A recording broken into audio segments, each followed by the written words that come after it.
मोइसिस ख़वातीन व हज़रात, हाज़िर आहे थर प्रोडक्शन जी कैसेट बेक़दुरा क़दुर न कहिड़ी को सां गॾु अब्दुल गफ़ूर खोसो सलाम क़बूल पवे। साईं मुंहिंजा अञा असां खां अलण फ़कीर, वहीद अली ऐं मोहम्मद यूसुफ जूं यादूं विसरियूं ई कोन हुयूं त वरी असां खां हिकु अहिड़ो फ़नकार जुदा थियो जंहिंजो आवाज़ झर झंग गुलाब जे ख़ुशबूअ जियां विखिरियल हो।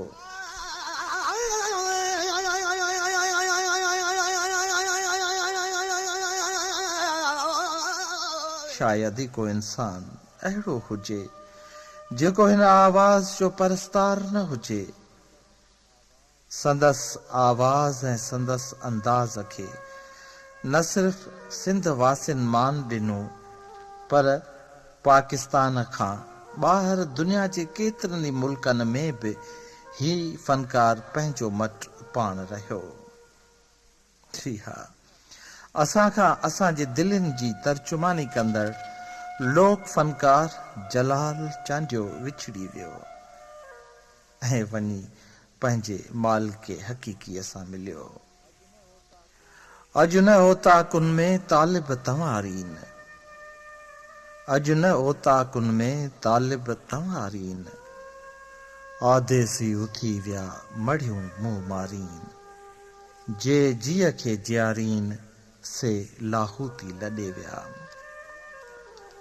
जलाल चांडियो दादू ज़िले जे उत्तर में जनम वठी फुल शहर में अची आख़िरी देरो जमायो। शौक़िया तौर ॻाइण संस ज़ौक़ रहियो, पर पोइ ॾिसंदे ॾिसंदे संदसि इन शौक़ खेसि मुल्क जो मशहूर फ़नकार बनाए छॾियो। कदम जे अंगण ते ईंदे कोले ॿुधात सही, कोले ॿुधात सही, जेके वाइदा कया हई वेही यार निभात सही, वो दोस्त निभात। कदम जे अंगण ते ईंदे संदसि उरूज उहो दौर बि हो जॾहिं माण्हू शादियुनि जे काजनि में खांउसि तारीख़ वठी पोइ शादियुनि जा ॾींहं ॿधंदा हुआ। अॼु असां खां इहो सरमोड़ फ़नकार मोकिलाए वियो आहे। हिन फ़नकार यकतारे ऐं चपड़ीअ खे सिंध जी सुञाण साज़ तौर मुल्का मुल्क मशहूर कयो। जलाल त असां खां विछड़ी वियो, पर संदसि आलाप सदियुनि ताईं सिंध जे मारूअड़नि जे कननि में गूंजंदा रहंदा।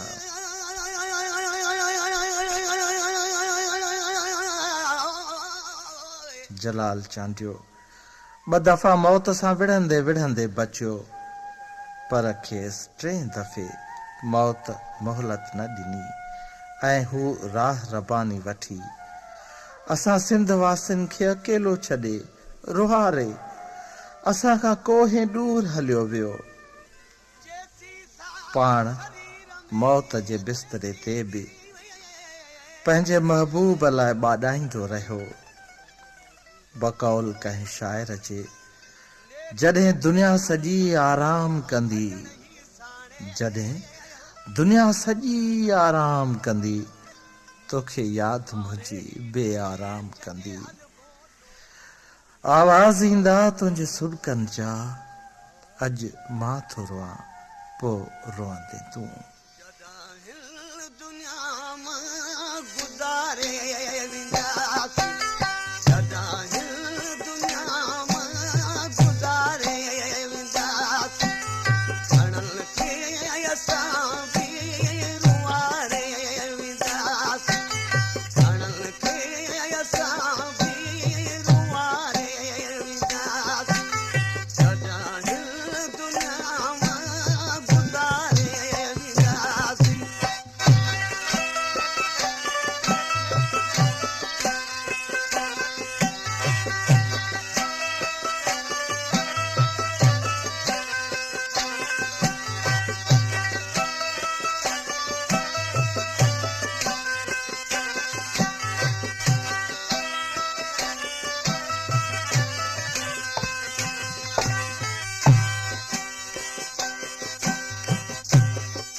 जा